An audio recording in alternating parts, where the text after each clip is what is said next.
Good morning, my dear students. This is your translation class and I'm your translation teacher. Let me tell you, so far we have learned how to change imperative sentences into passive voice in worksheet number 1 and worksheet number 2.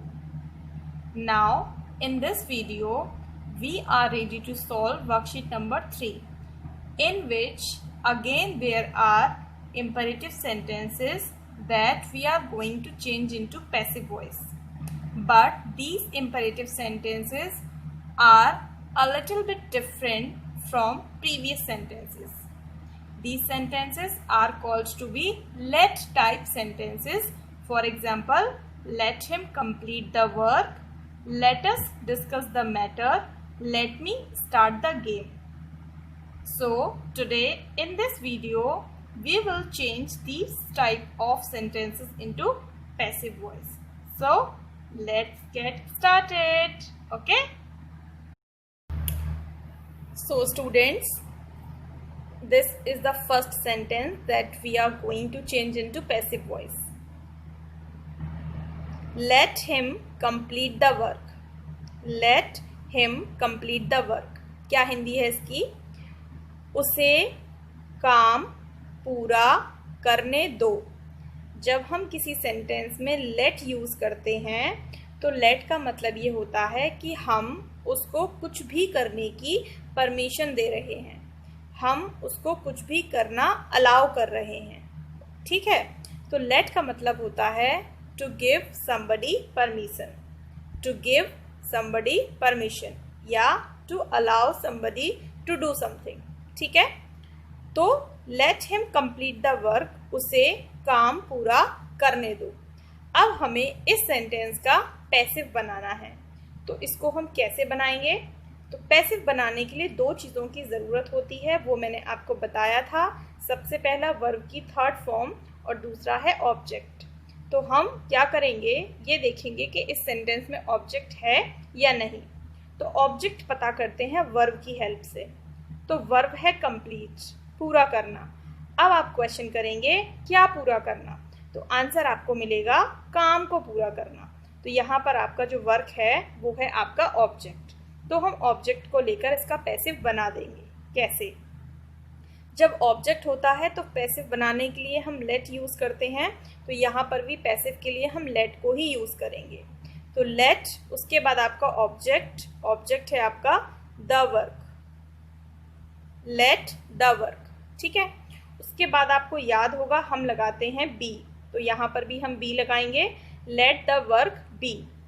और उसके बाद हम लगाते हैं verb की third form.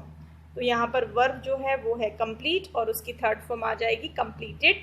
तो इतना sentence आपका बन गया, late the work be completed, काम को ख़त्म किया जाए. अब हमें आगे लगाना है काम को ख़त्म करने वाला कौन है, वह है. तो यहाँ पर पैसिव में ये बनेगा काम को उसके द्वारा ख़त्म किया जाए. अब उसके द्वारा की इंग्लिश क्या होती है? द्वारा शब्द जहाँ आता है वहाँ उसकी इंग्लिश लगाते हैं हम बाई, बी वाई, बाई. तो सेंटेंस आपका बनेगा late the work be completed by him, काम को उसके द्वारा ख़त्म किया जाए. तो ये है लेट वाले सेंटेंसेस को हम पैसिव में कैसे चेंज करेंगे उसका तरीका. सबसे पहले लेट से ही बनाएंगे, फिर उसके बाद आपका ऑब्जेक्ट आएगा, उसके बाद हम बी लगाएंगे, फिर हम वर्ब की थर्ड फॉर्म लगाएंगे और जिसके द्वारा काम किया जा रहा होगा अगर वो सब्जेक्ट हमें दिया होता है तो हम उसको बाई लगाकर पीछे ऐड कर देंगे. ठीक है, तो इसी की हेल्प से अब हम अगला सेंटेंस बनाते हैं. अगला सेंटेंस है let us discuss the matter. हमें, यहाँ पर था उसे और लेट अस का मतलब है हमें, हमें मैटर पर डिस्कस करने दो, मुद्दे पर बातचीत करने दो. Late us discuss the matter, या हम बोल सकते हैं चलो मैटर को डिस्कस करें, मुद्दे पर बातचीत करें. तो यहाँ वर्ब है आपकी डिस्कस, बातचीत करना. अब क्या बातचीत करना, किस पर डिस्कस करना? मैटर पर. तो यहाँ पर आपका जो ऑब्जेक्ट है वो है मैटर. तो अब इसका पैसिव कैसे बनाएंगे? लेट से स्टार्ट करेंगे. उसके बाद ऑब्जेक्ट लेट द मैटर, इतना हो गया लेट द मैटर। उसके बाद हमें लगाना है बी और उसके बाद हम लगाते हैं वर्ब की थर्ड फॉर्म। तो डिस्कस की थर्ड फॉर्म क्या होगी? डिस्कस्ड। स्पेलिंग क्या होगी? DISCUSSED। ठीक है, तो let the matter be discussed. अब किसके द्वारा? हमारे द्वारा। तो द्वारा के लिए हम लगाएंगे बाई और हमारे के लिए हम लगा देंगे अस। तो पैसिव क्या बन गया? Late the matter be discussed by us. तो सेंटेंस आपको समझ में आए। अब अगला चलते हैं। Late me start the game. अब लेट हिम का मतलब है उसे परमिशन देनी है। लेट अस का मतलब है हमें परमिशन देनी है और लेट मी का मतलब है मुझे परमिशन देनी है। ठीक है, तो late me start the game, मुझे गेम स्टार्ट करने दो, मुझे गेम को शुरू करने दो। तो वर्ब है आपकी स्टार्ट। अब आप ऑब्जेक्ट देखेंगे तो आपको क्या स्टार्ट करना है? आपको स्टार्ट करना है गेम। तो गेम जो है वो आपका ऑब्जेक्ट है। तो अब इसका पैसिव इजी हो गया। लेट, उसके बाद ऑब्जेक्ट द गेम और उसके बाद हमें लगाना है B.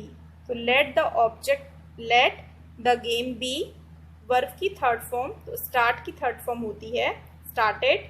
Let the game be started. अब किसके द्वारा? मेरे द्वारा। तो द्वारा के लिए लगाएंगे बाय और उसके बाद मी। तो let the game be started by me. तो ये बन गया सेंटेंस का पैसिव। आगे के सेंटेंस देखते हैं। लेट अस वर्क टुगेदर, हमें साथ साथ काम करने दो, या बोल सकते हैं चलो साथ साथ काम करें। तो यहाँ आपकी जो वर्ब है वो है वर्क, काम करना। अब ऑब्जेक्ट देखते हैं है या नहीं। क्या काम करना? आंसर नहीं मिल रहा है। तो इसका मतलब ये है कि इस सेंटेंस में ऑब्जेक्ट नहीं है। तो अब हम कैसे इसका पैसिव बनाएंगे? जब किसी सेंटेंस में ऑब्जेक्ट नहीं होता है तो पैसिव बनाने के लिए हम क्या करते हैं? आपको याद होगा, आप पैसिव ऑलरेडी बनाना सीख चुके हैं। तो जब किसी सेंटेंस में ऑब्जेक्ट नहीं होता है तो हम देखते हैं सेंटेंस की फील क्या है, सेंटेंस आपसे क्या बोलना चाहता है।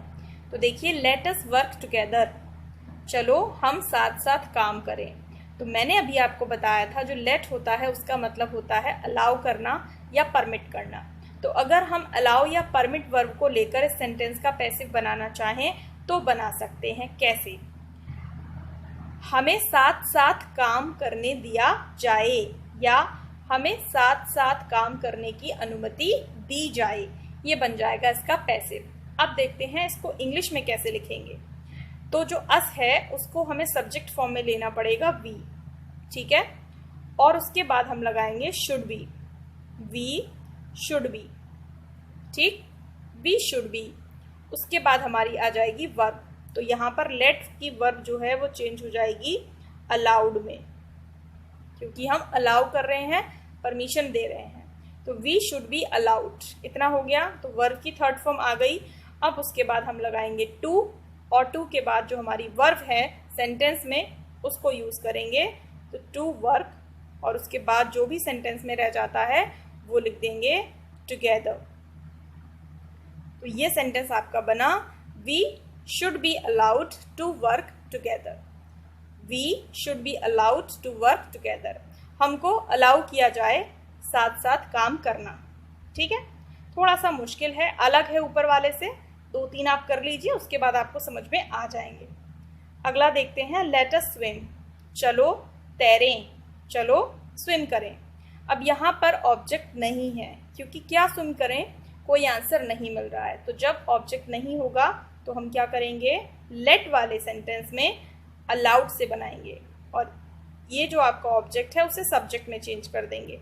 तो अस चेंज हो जाएगा आपका वी में और उसके बाद आप लगाएंगे should be, we should be allowed. इस स्ट्रक्चर को आप लर्न कर लीजिए, वी शुड बी अलाउड। ठीक है, उसके बाद हम लगाएंगे टू और टू के बाद जो हमारी वर्ब है सेंटेंस की वो, तो we should be allowed to swim, हमको तैरने की अनुमति दी जाए। ये है इसको पैसिव बनाने का तरीका। ठीक है, आगे देखते हैं, let us Singh a song, चलो एक गाना गाएं। अब यहाँ पर आपको आइडेंटिफाई करना है कि कि this sentence, whether this sentence has an object और नॉट। वर्ब है आपकी सिंग। अब आप पूछेंगे क्या गाएं, तो आंसर मिलेगा आपको एक गाना। तो यहाँ पर आपकी ऑब्जेक्ट जो है वो आपको मिल जाता है, और जब हमें ऑब्जेक्ट मिल जाता है तो पैसिव बनाने के लिए हम लेट से ही यूज करते हैं। तो लेट, उसके बाद ऑब्जेक्ट, तो लेट अ सॉन्ग, उसके बाद लगाएंगे हम बी और वर्ब की थर्ड फॉर्म। तो सिंग की थर्ड फॉर्म क्या होती है? सिंग, सैंग, संग। थर्ड फॉर्म होती है संग। सेंटेंस आपका बना लेट अ सॉन्ग बी संग, और उसके बाद किसके द्वारा? हमारे द्वारा। द्वारा के लिए लगाएंगे बाई और फिर अस। तो सेंटेंस बना let a song be sung by us, हमारे द्वारा एक गाना गाया जाए। तो ये थे आपके लेट वाले सेंटेंसेस जिनको हमने पैसिव में कन्वर्ट किया। अब हम देखते हैं कुछ अलग टाइप के सेंटेंस। अब जो आप सेंटेंस देख रहे हैं वो नेवर से स्टार्ट हो रहा है। नेवर टेल अ लाई, कभी झूठ मत बोलो। इसका हमें पैसिव बनाना है। तो इसका पैसिव हिंदी में क्या बनेगा, पहले ये देखते हैं। कभी झूठ मत बोलो का पैसिव हिंदी में हम बनाएंगे झूठ को कभी ना बोला जाए। ठीक है, झूठ को कभी ना बोला जाए। तो सबसे पहले देखते हैं यहाँ ऑब्जेक्ट है या नहीं। तो क्या बोलना, टेल आपकी वर्ब है, क्या बोलना? झूठ बोलना। आंसर मिल रहा है आपको, तो ये आपका ऑब्जेक्ट है। और जब ऑब्जेक्ट मिल जाता है तो पैसिव किससे बनाते हैं? लेट से। तो लेट से स्टार्ट करेंगे, late a lie, late a लाई। ठीक है, लेट अ लाई। अब ये सेंटेंस जो है वो आपका निगेटिव सेंटेंस है। ठीक है, और हमने आपको बताया था जब सेंटेंस निगेटिव होता है तो बी ना लगाकर क्या लगाते हैं? Not be. तो let a lie not be, और उसके बाद लगाते हैं वर्ब की थर्ड फॉर्म। तो टेल की थर्ड फॉर्म क्या हो जाएगी? टोल्ड। ठीक है, लेकिन अब यहाँ पर नेवर लगा हुआ है, मतलब केवल नहीं नहीं है। नेवर का मतलब होता है कभी नहीं। तो यहाँ पर हमें कभी शब्द और लगाना पड़ेगा। जैसे अभी ये बन रहा है let a lie not be told, झूठ को ना बोला जाए। लेकिन क्या होना चाहिए? झूठ को कभी ना बोला जाए। तो कभी की इंग्लिश क्या होती है? एवर। तो एवर को हम लास्ट में ऐड कर देंगे। ठीक है, तो नेवर की जो हिंदी होती है वो होती है कभी नहीं, और एवर की हिंदी होती है कभी। Ever is a positive word and never is a negative word. तो यहाँ पर नेगेटिव नॉट और एवर मिलाकर नेवर बन जाता है। तो सेंटेंस बन गया let a lie not be told ever, कभी भी झूठ को ना बोला जाए। ठीक है, आगे देखते हैं। नेवर ब्रेक योर प्रॉमिस, अपने वादे को कभी मत तोड़ो। अपने वादे को कभी मत तोड़ो। अब यहाँ पर हमें देखना है ऑब्जेक्ट है या नहीं। देखो, तो वर्ब है आपकी ब्रेक, तोड़ो। क्या मत तोड़ो? अपना वादा। अपना वादा कभी मत तोड़ो। तो यहाँ ऑब्जेक्ट दिया है तो लेट से बना सकते हैं। कैसे? लेट योर प्रॉमिस, ये पूरा ऑब्जेक्ट है। Let your promise. अब नेवर है तो नॉट लगाना पड़ेगा, not be. Let your promise not be. Break की थर्ड फॉर्म क्या हो जाएगी? ब्रोकन। थर्ड फॉर्म बहुत अच्छे से याद होनी चाहिए सारी वर्ब्स की। तो late your promise not be broken, और फिर उसके बाद हमें लगाना पड़ेगा नेवर दिया है तो एवर, कभी। ठीक है, तो late your promise not be broken, तुम्हारा वादा ना टूटे। कब? कभी भी। तुम्हारा वादा कभी भी ना टूटे। तो ये वर्कशीट नंबर 3 के सेंटेंसेस हैं जिनका पैसिव बनाना हमने सीखा है। अब हमें धीरे धीरे वर्कशीट नंबर 3 में जितने भी सेंटेंसेस दिए गए हैं सभी को किस में कन्वर्ट करना है? पैसिव वॉइस में। तो चलिए वर्कशीट पर चलते हैं। So my dear students, worksheet number 3, इसका फर्स्ट सेंटेंस है let him complete the work. इसी टाइप के कुछ सेंटेंसेस अभी हमने जस्ट नोटबुक में सॉल्व किए हैं। एक बार हम इनको फिर से देख लेते हैं। वर्ब है इसमें कंप्लीट, और इसका ऑब्जेक्ट है द वर्क। तो इसका पैसिव बनेगा लेट से। Let the work, let the work be completed by him. Let the work be completed by him. ठीक है, let us discuss the matter. Object है matter. Let the matter be discussed by us. Sentence number 3, let me start the game. Object है the game, तो let the game be started by me. Let the game be started by me. Sentence number 4, let us work together. इस sentence में कोई object नहीं है तो कैसे बनाएंगे? We should be allowed to work together. We should be allowed to work together. Sentence number 5, let us swim. Again there is no object in the sentence. तो हम इसे कैसे बनाएंगे? We should be allowed to swim. We should be allowed to swim. Sentence number 6. Let me start the computer. Start verb है तो computer उसका object है, तो इसका पैसिव कैसे बनाएंगे हम? Let the computer be started by me. Let the computer be started by me. Sentence number 7. Let us sing a song. इस सेंटेंस में भी ऑब्जेक्ट है हमारे पास तो इसे लेट से ही बनाएंगे. Let a song be sung. Let a song be sung by us. Sentence number 8. Let them speak on the occasion. Occasion मतलब अवसर. अवसर पर उन्हें बोलने दो. अवसर पर उन्हें बोलने दो. अब क्या बोलने दो? ऑब्जेक्ट नहीं है तो इसलिए हम उसको दे से ही बनाएंगे. कैसे? They should be allowed to speak on the occasion. They should be allowed to speak on the occasion. Sentence number 9. Let us play a match. क्या खेलना है? मैच खेलना है. तो इस सेंटेंस में हमारे पास ऑब्जेक्ट है तो इसे हम कैसे बनाएंगे? Let a match be played by us. Let a match be played by us. Sentence number 10. Let him learn the lesson. उसे अपना पाठ या उसे पाठ याद करने दो. तो इसमें क्या याद करने दो? लेसन. तो लेसन एक ऑब्जेक्ट है तो इसे हम लेट से बना सकते हैं. Let the lesson be. Let the lesson be. Learn की third form learn. Let the lesson be learn by him. Learn की थर्ड फॉर्म दोनों होती हैं. एक लर्नड भी होती है जिसमें हम ईडी लगाते हैं और एक लर्नड होती है जिसमें हम टी लगाते हैं. तो दोनों ही राइट हैं. Let the lesson B learned by him. तो इस तरह से आज हमने 10 सेंटेंसेस जो हैं उनको पैसिव वॉइस में चेंज किया है. तो आप होमवर्क में क्या करेंगे? आप होमवर्क में इस वर्कशीट के 15 सेंटेंसेस को अपनी नोटबुक में पैसिव वॉइस में चेंज करेंगे. ठीक है. नेक्स्ट वीडियो में हम आगे के सेंटेंसेस को पढ़ेंगे. Till then, do not tease your parents, stay at home, eat healthy and live healthy. Okay, bye bye.